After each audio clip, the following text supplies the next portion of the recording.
It's funny how that works sometimes. It's like the that saying, metalheads are nice people, cosplaying is mean people. And then Yes. wait, what's the other Yeah. one? Who's the mean people hippies. But you live in a hippie commune, so we'll skip over that for now. Oh So no, no, how no. long ago I was can't. that was the original rave cave in the garage? How what's the timeline like here? Um. Oh God, it would have been.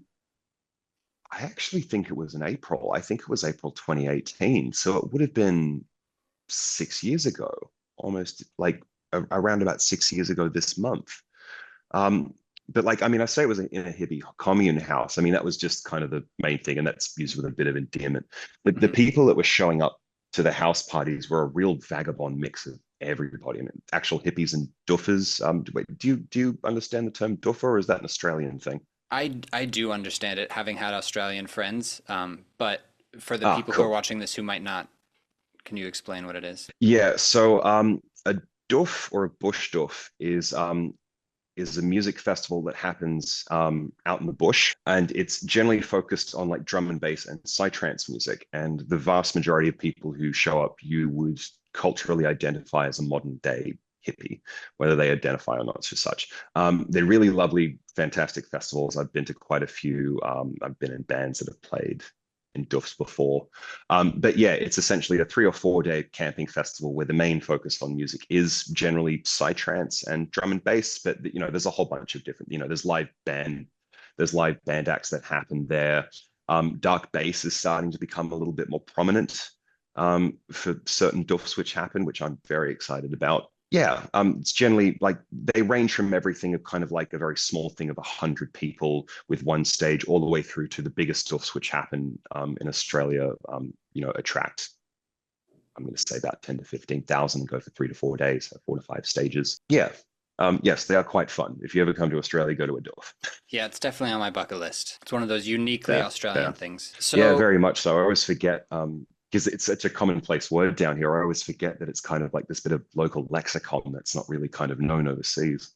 yeah, I mean, not a lot of places just have like an expanse of bush that you can go out and throw parties in. Yeah, no, very much so.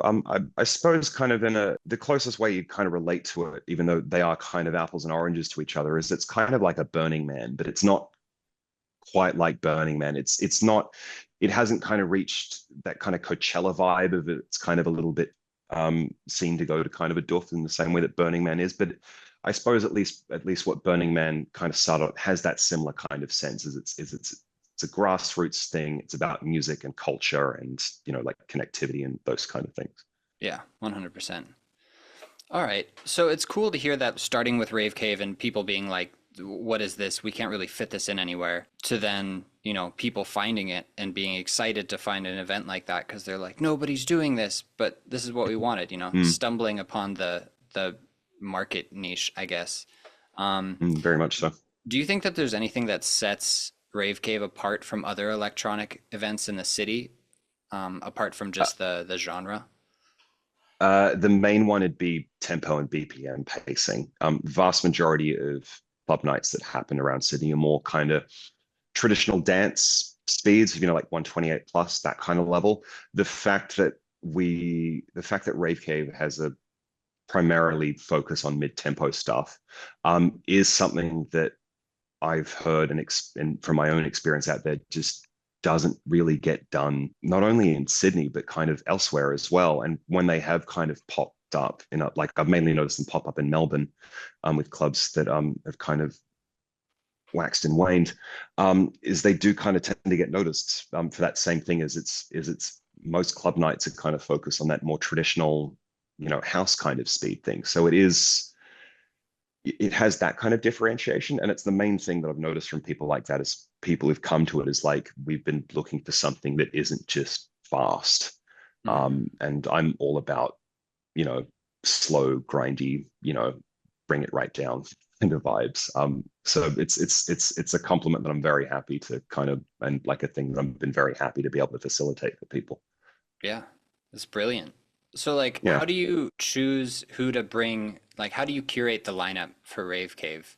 Because, I mean, like we've said, it's not an incredibly popular genre or family of genres of music.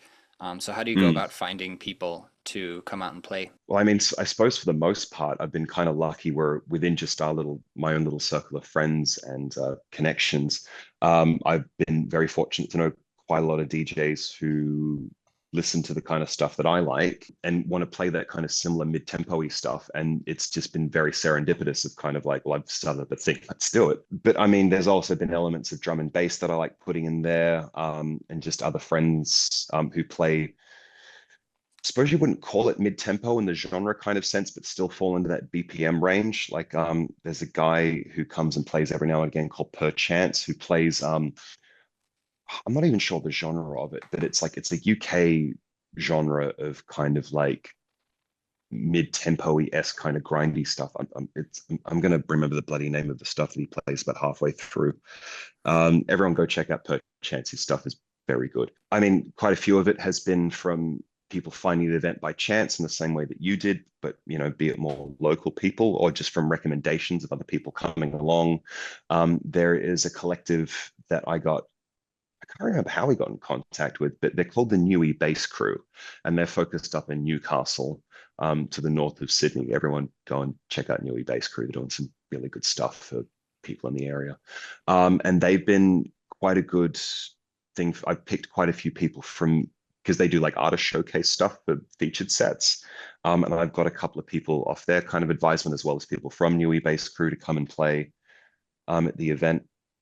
So I've been again kind of quite lucky that I've known quite a few DJs before all this started who want to play a similar kind of stuff. And it's just been serendipitous that Rave Cave's given us all a platform to be able to play our stuff when it's hasn't really been a platform around it, or at least that one that we could find.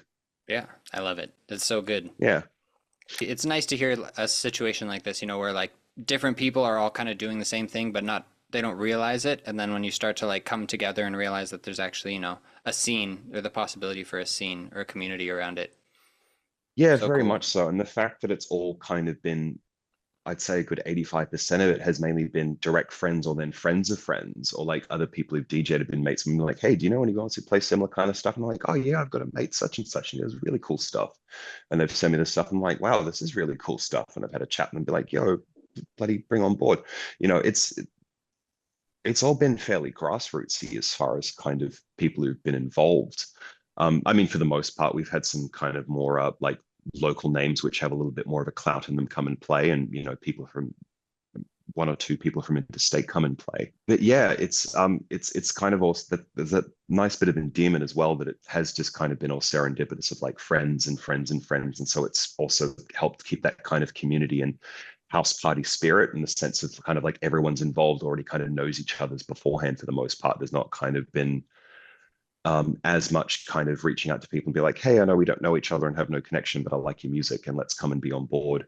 But even people, when they've been on that, they've kind of come in and kind of like, oh, hey, everyone here is really friendly and kind of knows each other and have kind of slotted in really well, which is nice. It's only been fairly recently that I've started noticing a bit of an outreach beyond kind of our own internal circle, which I think you have a bit to thank for that, for your own promotions of getting noticed of people who I would have no connection with or have no idea how they would have found out about the night, who've then come forward and been like, wow, I've been searching for something like this, or like I've been really struggling to put my own music out there because everyone has had a similar response to my own DJ mixes, kind of like, this is cool, but we don't know how to quite fit it in. So I'm quite excited for what the future holds for this kind of event. I've had people from Brisbane reach out who say they want to come down and see it. Have been looking for a night for this kind of music, but also a fan of your own stuff who found it through that, and other promoters that have just serendipitously found out about it, been like, oh wow, we've been looking to try and do some more stuff with this, and it's cool that there's a little collective that's doing it. It's been really endearing, just the kind of organic growth that it's had of just this little pocket of friends who like this, very dark, dirty, kind of sexy, grindy version of electronic music that's now kind of, finding a little bit of its own foot, Yeah, in that's the local awesome. scene. Yeah. So hopefully it'll keep growing and you can keep expanding and bringing more people out and keep it going. But like you've been to a lot of shows over your career so far. So I'm wondering like in your Hmm. opinion, what makes for a standout, unforgettable sort of music experience? And how do you think you could incorporate this with Rave Cave? Or is it something that you already keep in mind? it is something I very much keep in mind. The first thing that I always have as a bit of a philosophy, which I got from D. Snyder from Twisted Sister, is that people go to see a show. The whole idea of going out and being in an environment is you are there to witness, view it, experience it. And it's something that I found really annoying when I used to play in metal bands, is the amount of bands that you see where, like, granted, like if you're playing technical, it's hard to, spin yourself around like closing the tumble dryer and pay attention to your fretboard. But the amount of people that just kind of just sit there like a picturesque statue and just don't move or do anything. Or I mean, but I've also kind of noticed it like in DJ circles as well, of kind of people that just don't interact with the crowd in any way, shape, or form. People go out and go to nightclubs or rock gigs or theater performances, any type of live entertainment, because they want to see and feel engaged with it. And if you can't, in some way, however that version may be, whether it be throwing yourself around like closing the tumble dryer, or kind of like, um, making eye contact and having little weird dancing moments with the people in front of you, or however it works, there needs to be some kind of interactive and connectivity with the people that you're engaged with. Um, Another sense of it is just genuine enjoyment of being there. The amount of shows that I have worked on where it is blatantly obvious the people who are putting on this show and performing at this show are really just here to pick up a paycheck, and they couldn't give two flying whatevers about actually being there. And people feel that, whether it's on a subconscious level or not. I think everyone can kind of tell if you're seeing a performer and like they don't really want to be here. They're not really up on the stage because they have a genuine love and a feeling what they're doing at the moment. They're driven by, there's a sense of passion or catharsis or release behind what they're doing. It's like, no, they're just here because they know they're going to get a paycheck, and at the end of the day, they're going to live off that. Um, and yeah, I think on some level, people always notice that, whether it's blatantly obvious or whether you just kind of like, yeah, it was a good show, but there just wasn't something quite right about it. And that's something I've always tried to do when I've always performed. Is I've again, so now I'm realizing that I take a lot of my performance philosophy from D. Snyder. So he has this other line where it's kind of like, if you get off stage and you still feel the same as what you went on energy wise, you've stolen from the people who've come to see you. They could have spent their money on anything, or they could have gone out and even seen a better show. But no, they've chosen to spend their hard-earned money, and particularly now when they're in the middle of a cost of living crisis in Australia, stuff ain't cheap at the moment. They could have spent their money on going out and seen something better, or different that was a little bit more engaging. So, if 150 odd people, or 200,000 people, five people have decided to spend their money to come and see you, you should thank them for that. And the best way you can thank them for that is by leaving everything out on your performance. I like throwing myself around and dancing around behind the decks and like screaming and shouting at people in a nice way. But to me, that's all a part of what should be a part of the performance. Is like, yes, obviously what you're playing and making sure that you're giving a clean mix is important. But there's also that sense of like, if you want to hear it played perfectly, go and listen to somebody's SoundCloud or buy the album. Yeah. As much as kind of like you shouldn't not be blasé about making mistakes. You should be doing your best to, you know, pull off something that's, auditorily, as crisp and as precise as possible. If something has to, if one thing has to give in between performance or like playing quality, I'm going to go with performance over the other one, because Yeah. people will forgive little mistakes as far as kind of like, oh, that transition wasn't as neat as it could be, but whatever, this is still going really well. Whereas if you're boring, I think people notice that more. 100%. Even if it's not conscious, people can feel the Mhm. energy, like you said. I can still remember the most boring show I have ever seen, and it was a show I worked on. I worked spotlights for Justin Bieber, and his crew didn't want to be there. He didn't want to be there. You could tell most of his backing dancers wouldn't want to be there, and you can hear it in the crowd. Yeah, people like when he first came out on stage. There's that typical kind of oh my god, and the fanboy kind of thing, and you can hear the crowd's enthusiasm dying down the longer the show went on. You could see it in his face. He did not want to be there, and it showed in the way that his texts were talking over, like, because we all have little headsets on for things. You could tell they didn't want to be there, and you could kind of tell that that was coming from the top of him. And you compare that to, say, Justin Timberlake, who I did a show for back in 2017 or so. Justin's touring crew spoke the world of him. He was on first names basis with everybody. He kept up in touch with everybody's personal lives, little gifts and things of checking in with them, making sure they were okay on a personal level. And they were all kind of like, you could tell he meant it. Like, there'll be tears at the end of this tour. We adore him and he adores us. More of a proof of point, Justin found me backstage. Well, found me. We bumped into each other backstage because I was doing some movements for the support band beforehand. And he came up and shook my hand, and we had like a maybe 20, 30-second conversation of, hey, like, you must be one of the local guys. My name's Justin. I just wanted to say thanks for working on my show. Are they treating you well? Like, yeah, no, it's good. And, is your tour going well? Yeah, no, it's going great. Thanks for asking. And anyway, I don't want to, keep you any longer, but I just want to say thanks for working on my show. And walked off. And he didn't have to do that. And it kind of, made me like, at that time, made me like, oh, it made me feel nice that I'm working on his show.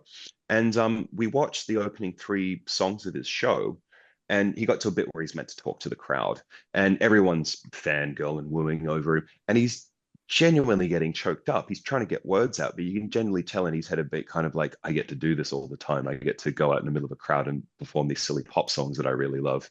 And I get to have these tens of thousands of people like scream at me like it's the best thing on the planet. This is fucking awesome. And there was a noticeable difference between the energy that was at that Justin Timberlake crowd and the energy that was at the Justin Bieber crowd.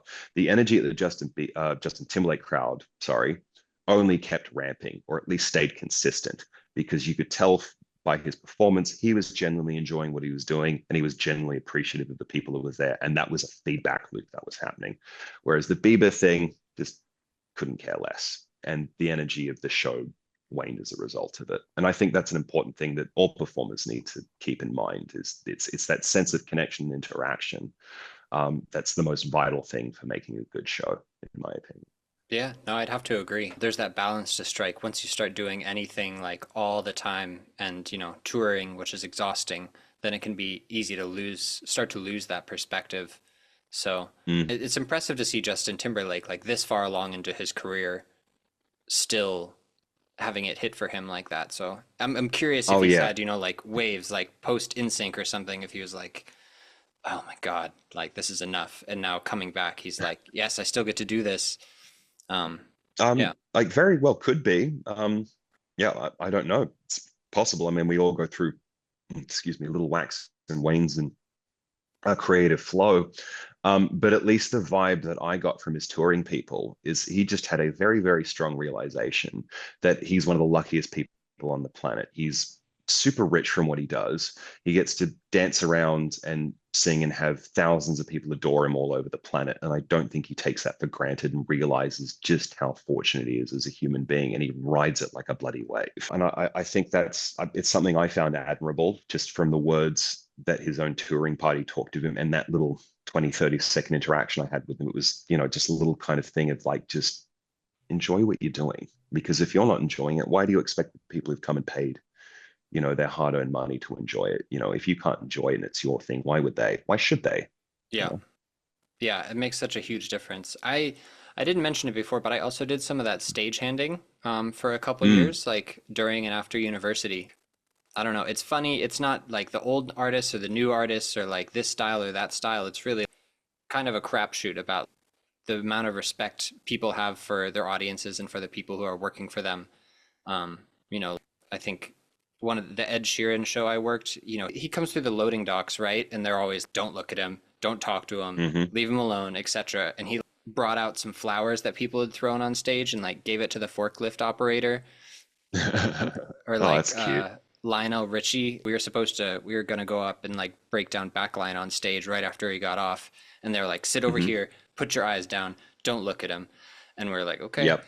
And then Hmm. Lionel Richie came up to us and thanked each of us and shook our hands for doing our thing, and like, dude, he's been doing this for decades, like he doesn't have to do that.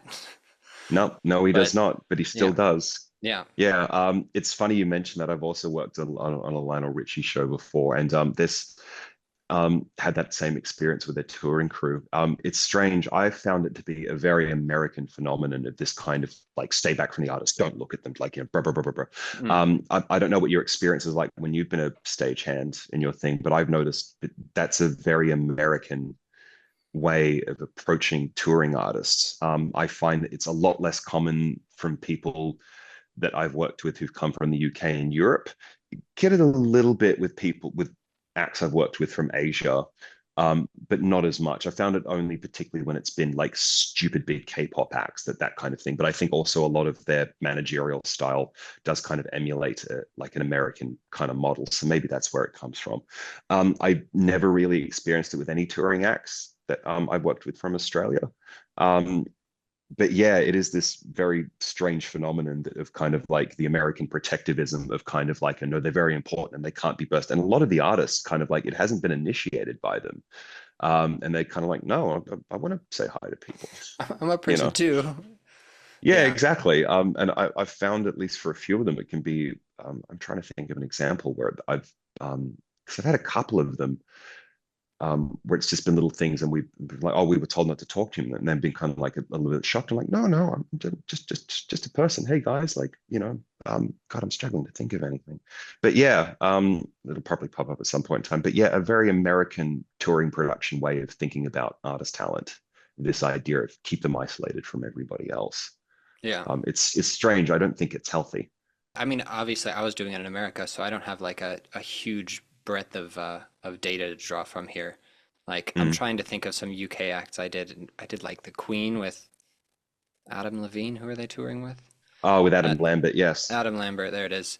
Mhm. Yeah, did that one, but I don't. Yeah, I can't think of it. I did. We did have one. We did Enrique Iglesias, and some Oh wow. some new guy like ran up to him after the show and like asked for an Mm. autograph as he was leaving, and he was fired directly thereafter, of course. Yeah, indeed. Yeah, Yeah. yeah. I mean, it kind of does go both ways. I mean, you know, a lot of them do want to be treated like people, but at the same token, that does go into treating them like people of kind of like, look, we are all here to do a job.